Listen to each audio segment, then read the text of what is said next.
Impressionism is the cradle of modern art, as it is described by one famous historian.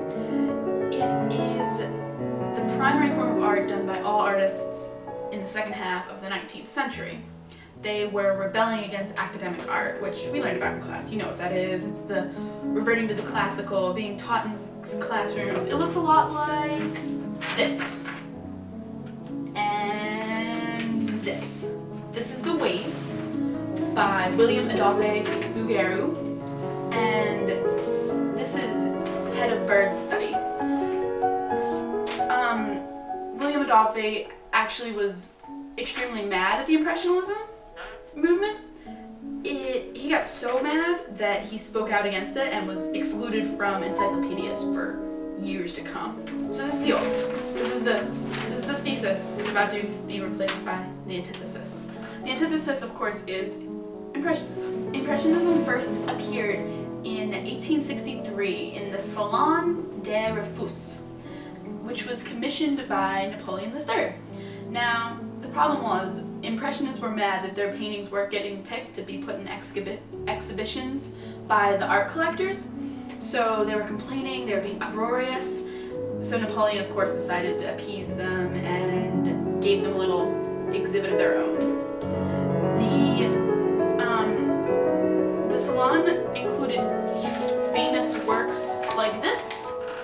This is Olympia by Monet, and we will be talking a lot about this later. She is a prostitute, which is very bad. This painting here by Monet, not Manet, like Olympia was painted by Manet, this is Monet. This is the Impressionist Sunrise. Now, as you can see, it's kind of like hard to distinguish the shapes, the features, the characteristics, except for this one dark bold figure right here. Now, this is trying to show the juxtaposition between the light, and obviously a sunrise would have beautiful light that artists would love to paint. So they painted this, but they painted the subject down here in silhouette, which is really, really typical of a Impressionist painter, that there's no real detail except for like dark silhouettes. This painting by Pierre-Auguste Renoir is Woman with a Parasol in a Garden.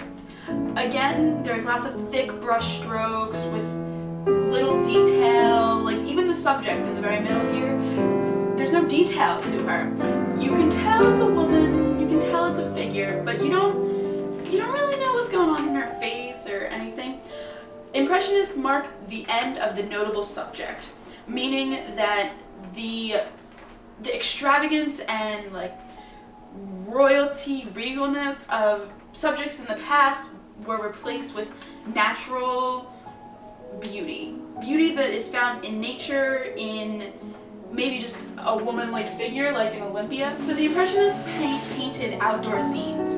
They were painting what they saw, and that's a new way of seeing and doing art, because before it was considered sort of secondhand if you were just painting something that was there, rather than coming up with something from your imagination.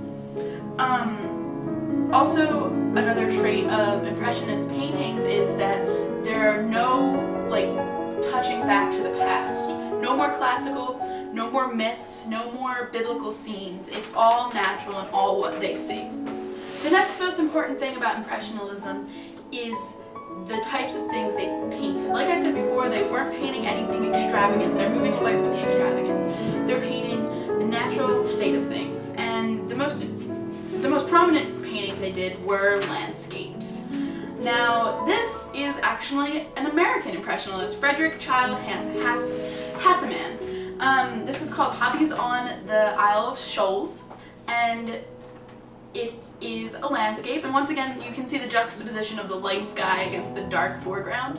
The last piece of art we're going to look at is on the front of Kagan. I bet you didn't know this was an Impressionist painting, but it is. It's the Seine River at Rouen by Armand Guillemin. It is a painting of exactly what it's titled, and it's pretty characteristic see the thick brush strokes, the general lack of depth, the not details on faces or anything, but details in other more important places, and it's a landscape, technically. So the most important thing to take away from Impressionists is their breaking away, rebellion from the old academic art and their movement into the new Impressionism, which is, remember, thick brush strokes, dark juxtaposing light, and the seemingly mundane subject. Whereas in academic art, there was like a very prominent subject that had some sort of royalty or regalness about them. Impressionism had a natural beauty to it, which is the best part about Impressionism, I think.